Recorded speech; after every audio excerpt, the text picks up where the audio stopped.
Tax Act 1961. The levy of income tax in India is governed by the Income Tax Act 1961. तो जब हम वो India में जो इनकम टैक्स कलेक्ट किया जाता है, मतलब लगाया जाता है, लेवी किया जाता है, उसके लिए भी कोई लॉ होगा ना। जैसे कि मैंने पहले बताया कि अगर हमें कोई भी टैक्स कलेक्ट करना होता है या लेवी करना होता है तो हम उसके लिए हमें एक लॉ चाहिए होता है, एक गवर्निंग एक्ट चाहिए होता है। तो जब हम इनकम टैक्स कलेक्ट करते हैं, लेवी करते हैं, तो वो किस एक्ट के तहत गवर्न होता है? तो वो इनकम टैक्स एक्ट 1961 के तहत गवर्न होता है।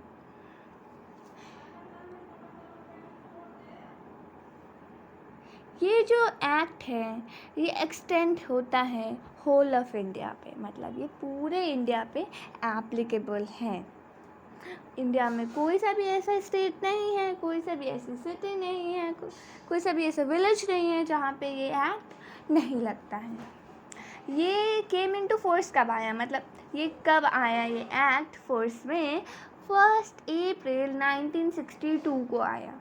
हाँ, मतलब जब ये ड्राफ्ट हुआ था तब 1961 था, बट जब ये फोर्स में आया तब तक 1962 हो गया और ये 1 अप्रैल को ही लाया गया था।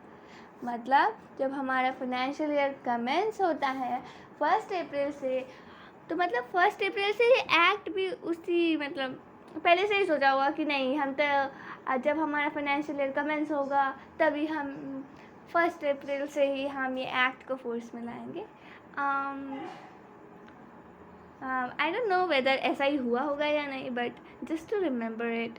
Okay, it contains section 1 to 298 and schedule 1 to 14। तो इसके अंदर सेक्शन 1 से लेके 298 तक है और जो हमारा स्केड्यूल है वो 1 से लेके 14 तक है। ठीक है, तो a section may have subsections or clauses and subclauses। ये बात हम सबको पता है कि एक सेक्शन के अंदर सबसेक्शन भी होता है, क्लॉजेस भी होते हैं, सब क्लॉजेस भी होते हैं। जब एक सेक्शन का जो पार्ट है वो एक दूसरे से इंडिपेंडेंट है एंड एक दूसरे से रिलेटेड नहीं है तो उसे क्लॉज कहते हैं। मतलब एक दूसरे से इंडिपेंडेंट है, सेक्शन का जो पार्ट है सेक्शन का पार्ट्स हैं, जैसे कि सेक्शन का एक part section 1A, section 1B, तो ऐसे A, B ये पार्ट्स हैं। अगर ये एक दूसरे से इंडिपेंडेंट है और एक दूसरे से रिलेटेड नहीं है तो हम उन्हें क्लॉजेस कहते हैं। ठीक है, सबसेक्शन किसे कहते हैं?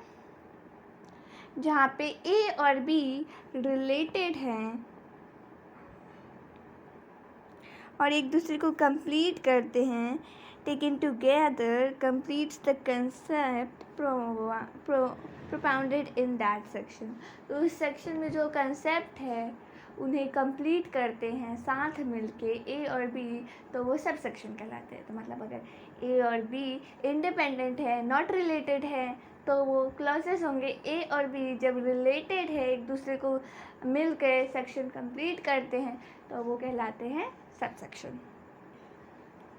एग्जाम्पल देख लेते हैं। The clauses of Section 2 define the meaning of terms used in the Income Tax Act 1961। Okay, जो हमारा सेक्शन 2 है,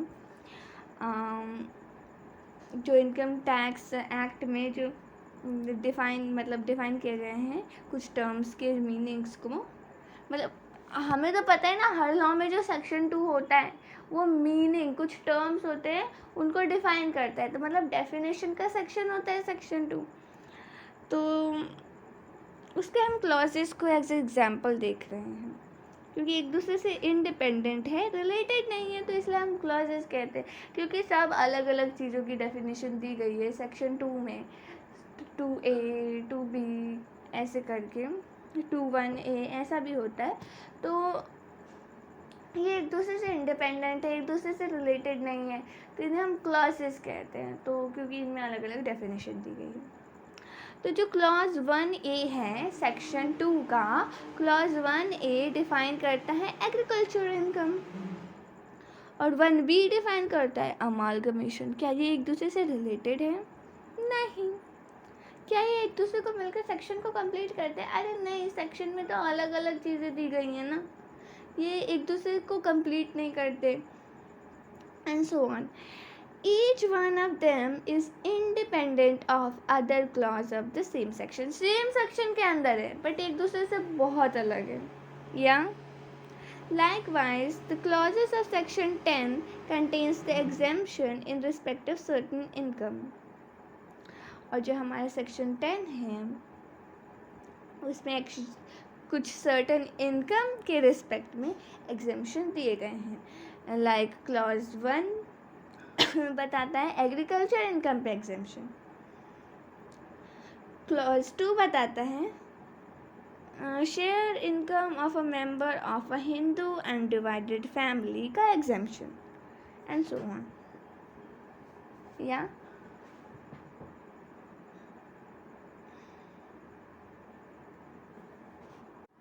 तो हालांकि दोनों एग्जेम्पशन की ही बात कर रहे हैं, दोनों अलग अलग चीज़ों के एग्जेम्पशन की बात कर रही है। एग्रीकल्चर इनकम और FGF के इनकम में किसी मेंबर का शेयर, दोनों मतलब रिलेटेड है क्या? नहीं, बिल्कुल भी नहीं। सेक्शन 5 जो डिफाइन करता है स्कोप ऑफ टोटल इनकम, इसके 2 सबसेक्शंस हैं। सबसेक्शन 1 वो डिफाइन करता है scope of total income of a resident, या रेजिडेंट के टोटल इनकम के स्कोप के बारे में बात करता है। सेक्शन 5 का सबसेक्शन 1 एंड सेक्शन 5 का सबसेक्शन 2 डिफाइन करता है एक नॉन रेजिडेंट के टोटल इनकम का स्कोप। या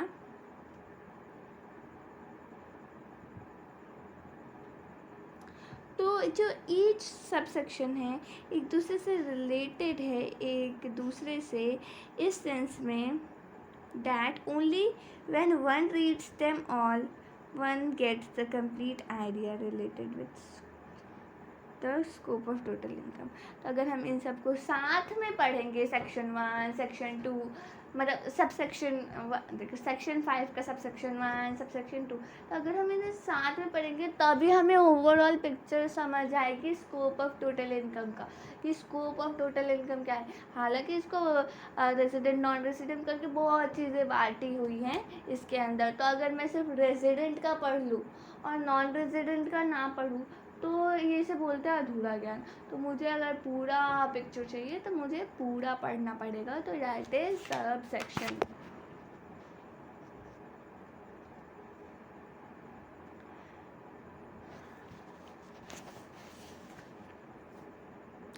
जो प्रोवाइजो होता है सेक्शन में या सब सेक्शन में या क्लॉज में, वो क्या बताता है? एक प्रोवाइजो क्या होता है, क्या बताता है? किसी भी सब सेक्शन में आपने देखा होगा, किसी भी सेक्शन हो, सब सेक्शन हो या क्लॉज हो, तो उसमें एक प्रोवाइजो या प्रोवाइजोज आते हैं। यस, तो वो क्या बताते हैं? वो स्पेल आउट करते हैं एग्जेम्पशंस और कंडीशन, या तो वो एक्सेप्शंस भी हो सकते हैं, उस सेक्शन के कुछ एक्सेप्शंस हो सकते हैं, उस सेक्शन के कुछ कंडीशंस हो सकते हैं, उस रिस्पेक्टिव सेक्शन के अंदर to the provision contained in the respective section, sub section clause. मतलब कोई सब सेक्शन है, सेक्शन सब सेक्शन क्लॉज है, उसके अंदर कुछ प्रोविज़न कंटेन्ड है। ओके, मुझे उस प्रोविज़न का एक्सेप्शन बताना है या उसके कुछ कंडीशंस बताने हैं, तो मैं कहाँ लिखूँगी? मैं प्रोवाइजो में लिखूँगी। Yes, The proviso spells out the cases where the provision contained in the respective section, subsection, clause would not apply, or where the provision would apply with certain modification. तो proviso ये बताता है कि कुछ cases बताता है किन cases में वो जो प्रोविज़न है कंटेंड है सेक्शन, सबसेक्शन, क्लॉज में वो एप्लीकेबल नहीं होंगे. तो मतलब एक्सेप्शन बताता है कि कुछ केसेस में वो प्रोविज़न एप्लीकेबल नहीं होंगे, और ये यह भी बताता है कि कब अप्लाई होंगे कुछ मॉडिफिकेशन के साथ. अगर ऐसा होगा तभी अप्लाई होंगे. तो ये क्या है, कंडीशन है, मॉडिफिकेशन है. तो ये एक्सेप्शन और कंडीशन बताते हैं. The explanation to a section or subsection or clause gives a clarification relating to the provision contained in the respective section, subsection or clause. तो जो explanation होता है, जो भी किसी सेक्शन में, सबसेक्शन या क्लॉज में कुछ भी प्रोविज़न रहते हैं, उस सेक्शन, सबसेक्शन, क्लॉज के रिस्पेक्ट में कोई भी प्रोविज़न रहते हैं, तो जो एक्सप्लेनेशन होता है तो वो क्लैरिफिकेशन देता है, मतलब समझाता है. अगर किसी प्रोविज़न से रिलेटेड किसी को, पब्लिक को डाउट है कि किसी को वो चीज़ समझ नहीं आ रही है. फॉर एग्ज़ाम्पल प्लांट का मीन्स वो बड़ी बड़ी मशीनरी हमने लिख रखी है, बट लोगों को लग रहा है कि उसका मतलब पौधा है. तो उसको हमें बताना पड़ेगा ना एक्सप्लेनेशन देके कि नहीं, ये वो वाला प्लांट नहीं, वो वाला प्लांट है. तो मतलब वो पौधा वाला प्लांट है, मशीनरी वाला प्लांट है. तो ये हम लोगों को कैसे बताएंगे? तो इसलिए हम एक एक्सप्लेनेशन देते हैं, एक्सप्लेनेशन ऐड करते हैं. तो वो एक्सप्लेनेशन में हम क्लैरिफिकेशन देते हैं. एग्जाम्पल नंबर 2 देख लेते हैं. सेक्शंस ATGGP एंड ATGGC यह बोलते हैं कि जो डिडक्शन हमें मिलेगा ग्रॉस टोटल इनकम से, किसके रिस्पेक्ट में हमें डिडक्शन मिलेगा? कंट्रीब्यूशन या तो कंपनी ने की या अदर पर्सन ने की. किसको की? या तो पॉलिटिकल पार्टी को की या इलेक्टोरल ट्रस्ट को की. फिर से किसने किसने कंट्रीब्यूशन किया और किस किस को कंट्रीब्यूशन? कंपनी ने कंट्रीब्यूशन किया, अदर पर्सन ने कंट्रीब्यूशन किया. किसको? या तो देखो, कंपनी ने कंट्रीब्यूशन किया या अदर पर्सन ने कंट्रीब्यूशन किया. किसको? पॉलिटिकल पार्टी को या इलेक्टोरल ट्रस्ट को. ठीक है, तो इनको कंट्रीब्यूशन किया पॉलिटिकल पार्टी या इलेक्टोरल ट्रस्ट को, तो इसके रिस्पेक्ट में हमें डिडक्शन मिल जाता है ग्रॉस टोटल इनकम से. ठीक है, तो ये प्रोविजन था, तो ये पूरा प्रोविजन था. अब आगे बढ़ते हैं. द प्रोवाइजो टू सेक्शन, अब हम इसके प्रोवाइजो के बारे में बात कर रहे हैं. जो the proviso two sections ATGGP and ATGGC यह बताते हैं कि, तो पहले तो हमने बोल दिया आपको डिडक्शन मिल जाएगा, आप कंट्रीब्यूट करिएगा, बट ये इनके जो प्रोवाइजर है वो क्या बताते हैं?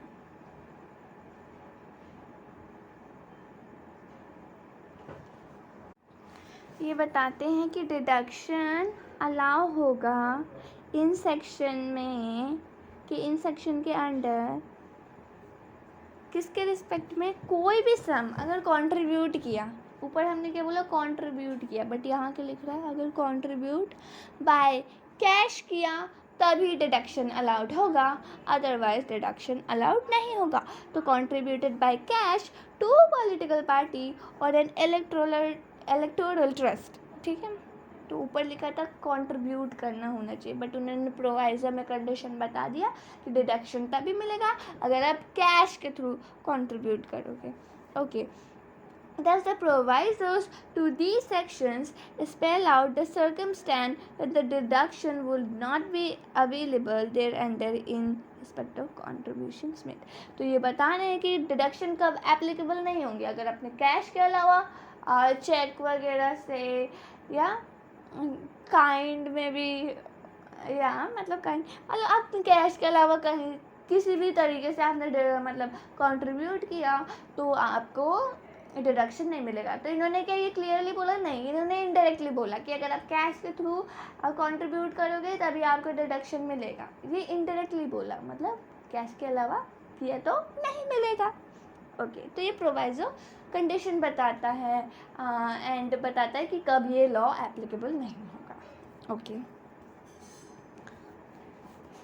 जो एक्सप्लेनेशन सेक्शन 80 GGC के नीचे दिया गया है, that the explanation below section 80 GGC यह बताता है that for the purpose of section 80 GGB and 80 GGC political party, तो एक्सप्लेनेशन देता है कि political party means political party registered under section 29A यानी 29A of the representation of the people act 1951।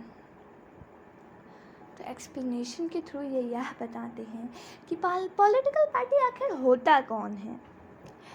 वो political party वो होता है जो कि रजिस्टर्ड है। कहाँ, कौन से सेक्शन में?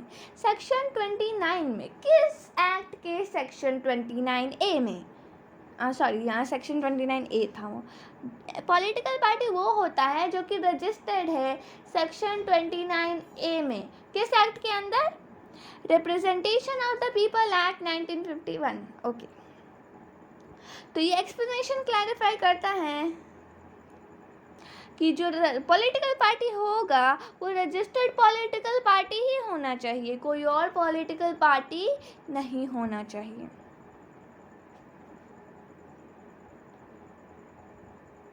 तो हमने बात किया कि proviso the explanation to a section, subsection और clause gives clarification relating to provision contained in respect of section, subsection, clause. तो जो एक्सप्लेनेशन तो जो सेक्शन, सबसेक्शन या क्लॉज होता है उसके रिस्पेक्ट में जो एक्सप्लेनेशन होता है वो बताता है, वो हमें क्लैरिफिकेशन देता है। तो प्रोवाइजर क्या करता है? हमें कंडीशन बताता है, या बताता है किस केस में ये एप्लीकेबल नहीं होगा, या बताता है केसेस कब एप्लीकेबल होगा। और एक्सप्लेनेशन बोलता है कि